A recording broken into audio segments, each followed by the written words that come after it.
Now, preview time. So let's take a look at what's coming your way.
For 42 years, he has terrorized this town. Tonight, it ends.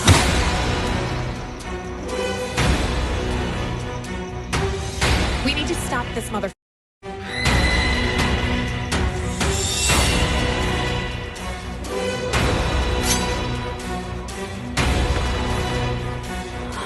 We need a plan of attack. We have to get these people out of town. How can he still be alive? This is Officer Williams. Our night isn't over yet.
What's going on, everybody? Welcome to another brand new installment of Renegades Reviews, exclusively here as always on the Casa D18 Studios channel.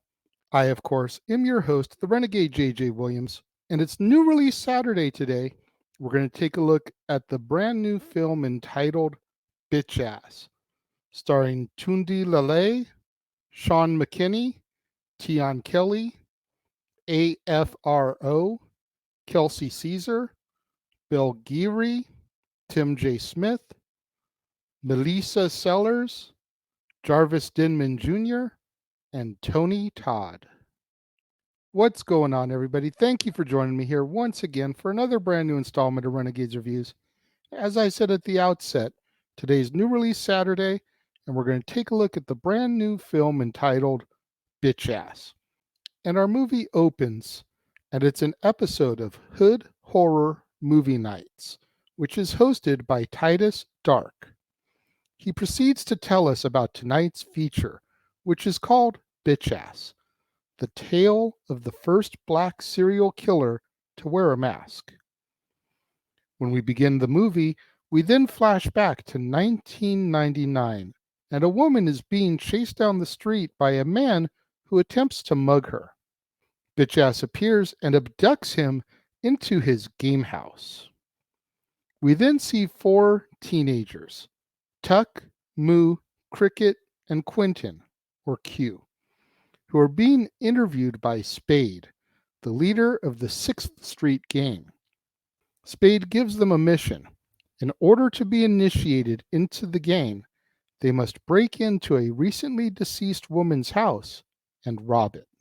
When Cricket and Moo ask about the woman's grandson, who supposedly lives there too, Spade tells them that he knows him and that he's a bitch. The kids then stop by the Target house after leaving Spade's, and they plan to meet there at midnight in order to rob it. When Q returns home, he is greeted by his mom, who is upset about the fact that he's late, as well as Miss Jacobs, who tells him that he was denied a college scholarship. At midnight, Q goes and he meets up with the others back at the house, and they proceed to break in.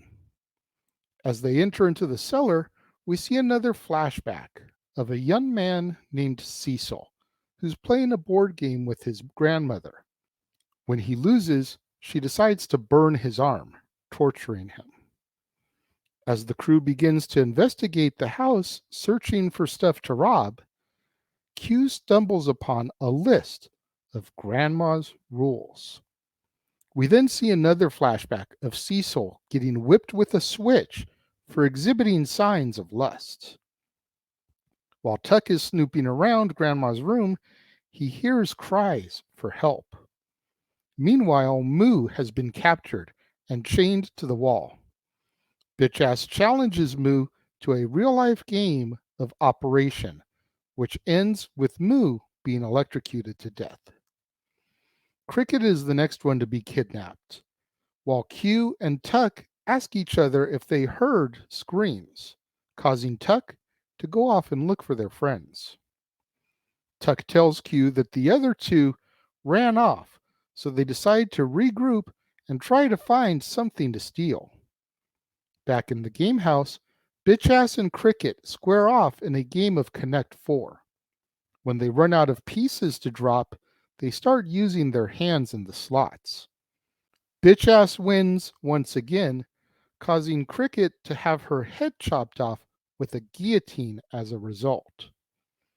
While going through personal belongings, Q finds Cecil's yearbook and discovers that Cecil is Bitch Ass.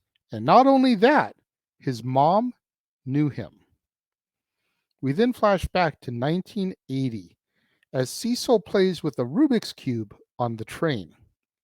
When he gets off the train, he encounters Marcia, Q's mom, and they discuss college until a couple of bullies intervene.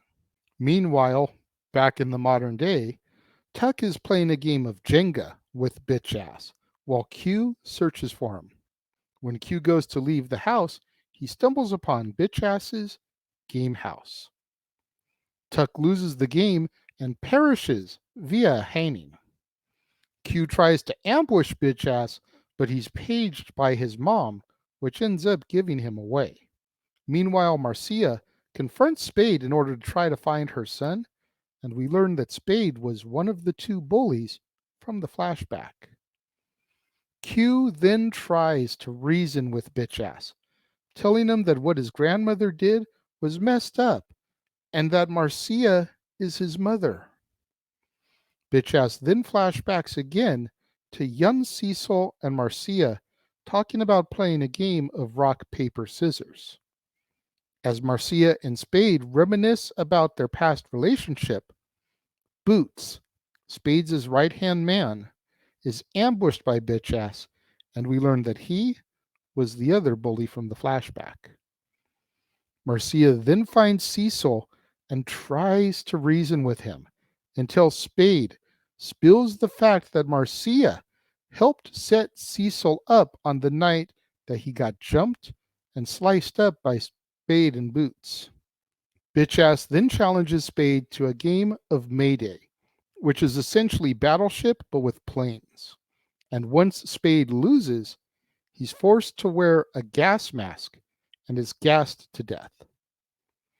Q frees himself from Bitchass's dungeon, but when he hears his mom screaming, he runs back inside. He finds Cecil's grandma tied up and gagged and frees her, only for her to pull out a shotgun on Q. Cecil then drags Marcia into the living room, and Marcia is able to convince Cecil to play a game against Q. They play rock, paper, scissors, and Q loses. But before Bitchass can inflict pain onto Q, Marcia and Q escape the game house and set it on fire. 3 months later, Q wakes up and packs up to leave for college. When Marcia comes back inside the house from seeing Q off, she finds Cecil's Rubik's Cube on her kitchen table, signifying that he still may very well be alive. We then return to Titus Stark, who bids us farewell from Hood Horror Movie Nights, and our film comes to its end. I didn't really know what to think going into Bitchass. All I remember was going to a website, scrolling through movies that were coming out that I wanted to do for New Release Saturday. In the process, I saw this movie listed called Bitchass. Description made it sound like a horror movie, which it was. Had Tony Todd, who plays the Candyman, and he plays the role of Titus Stark in this. He even makes a joking reference to Candyman in his introduction of Hood Horror Movie Nights. And it just kind of grabbed my attention because I wanted to try to do suspense horror movies for New Release Saturday during my 31 days of Halloween. It just made sense. So I'm waiting for this movie to come out, and it's not coming to any of the streaming services. It doesn't get a theatrical release. Finally, I find it on my Vudu. $5.99 to rent it, $9.99 to buy it. What the hell? Pay the extra $4, you get to keep it. Watched it. I put it on, and as Titus Dark is giving us our introduction to Hood Horror Movie Nights, my girlfriend overhears this from the other room. Comes out and is like, if the movie that plays out is anything what that just sounded like, this movie is going to be worse than Ghoulies 2. Now, I've never seen Ghoulies or Ghoulies 2. Maybe we can work that in down the road.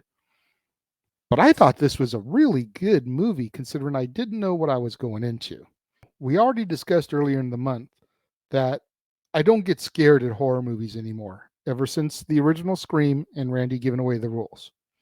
So while none of this scared me, I will admit that there were a few scenes that made me cringe, and there were a couple good jump scares. You know, watching Cecil, Bitchass, play these homemade, like massive scale versions of these board games like Operation. When he's playing Operation, there is literally a corpse on the table that has been electrified. And just like the game of Operation, you go through and you try to remove the vital organs. But if you touch the side, you get shocked. And that's how the first one dies. He gets electrocuted from touching the sides. When they do the big version of Connect 4, this massive structure, and they're dropping these wooden plank chips down it to take their moves. I thought that was really good. It was different. It was unique. It was something to catch the eye. I thought some of the kill scenes were just stupendous. The guillotine after Connect 4 I thought was awesome. The gassing the guy with the gas mask on I thought was cool. There's just a lot of really good stuff in this film. And I really want to give a shout out to Jarvis Denman Jr., who plays the young version of Cecil. You know, we're seeing him get harassed by these bullies and picked on and tormented by his grandmother. And it's just like you get the sympathy for him as to why he turned into bitch ass.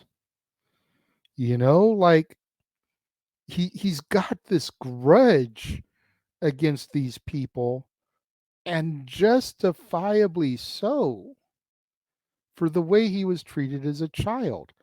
And Jarvis is just so emotional. He's so vulnerable in his portrayal of young Cecil. I really thought he did a tremendous job. I hope this young man gets a lot more work. I just thought he did a tremendous job of conveying the vulnerability and the emotion needed for this man, this young teenage boy who's being tormented by everyone around him. Kudos to you, Jarvis. When it comes to my rating for Bitch Ass, like I say, I thoroughly enjoyed this. I'm going to give it 4 out of 5 stars. I highly recommend that you guys try to track it down, find a way to watch it. If you have Vudu for digital movies, like I said, it's only $5.99 to rent it, $9.99 to buy it. Go ahead, pony up that extra $4. That way you can keep it. You know, instead of just spending more than half to rent it and only get to keep it for 24 hours, you may as well pay the full amount and just get to own it, have it in your collection. If it comes out on DVD or Blu-ray, I will definitely buy it and add it to my collection. I did think it was that good. For those of you that have seen Bitch Ass, what did you think? Let me know. If you're watching the premiere, leave your thoughts and comments over here. If you're watching on demand later in the day, leave your thoughts and comments down here. Let's have that conversation, that discussion, that debate, that interaction in the comments below that you know that I enjoy. And make sure you guys tune in later today, right at the top of the half hour, for another brand new installment of Renegades Reviews. And today we're going to kick off the Blumhouse trilogy and talk about 2018's Halloween, starring Jamie Lee Curtis, Judy Greer, Will Patton, Andy Matichak, James Jude Courtney, Nick Castle, Rhian Rees, Jefferson Hall, and more.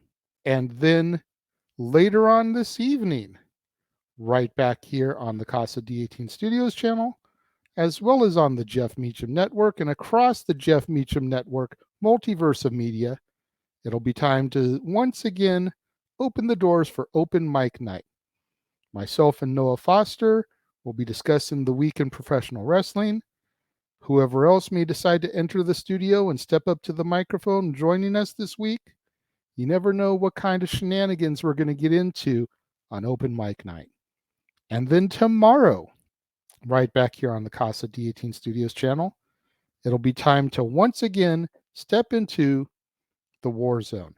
That's right, another edition of the Weekly Acquisition Report, where I, the Renegade, show you, the viewers, the latest additions to my ever-growing movie library.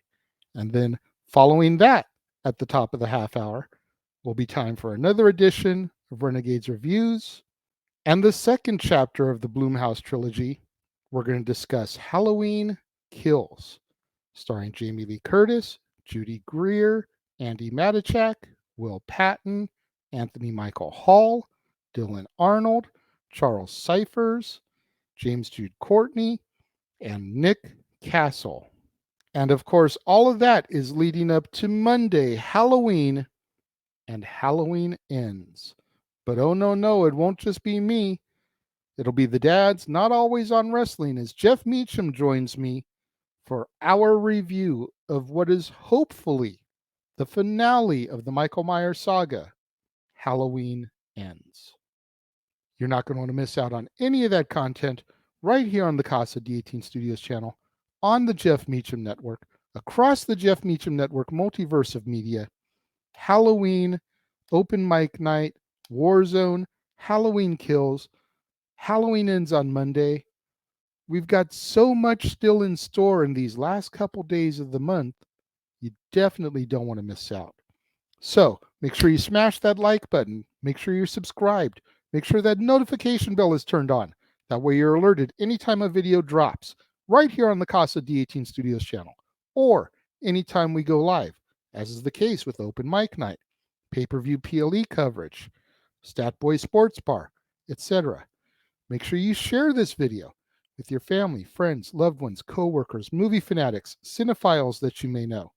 Anybody that you can think of that would enjoy this video and my content, share it with them. It's the only way we're going to boost my visibility up in YouTube's algorithms so I can eventually get monetized, make some money on this ordeal. Thank you once again to everyone who joined me and tuned in today. It means more to me than you'll ever know.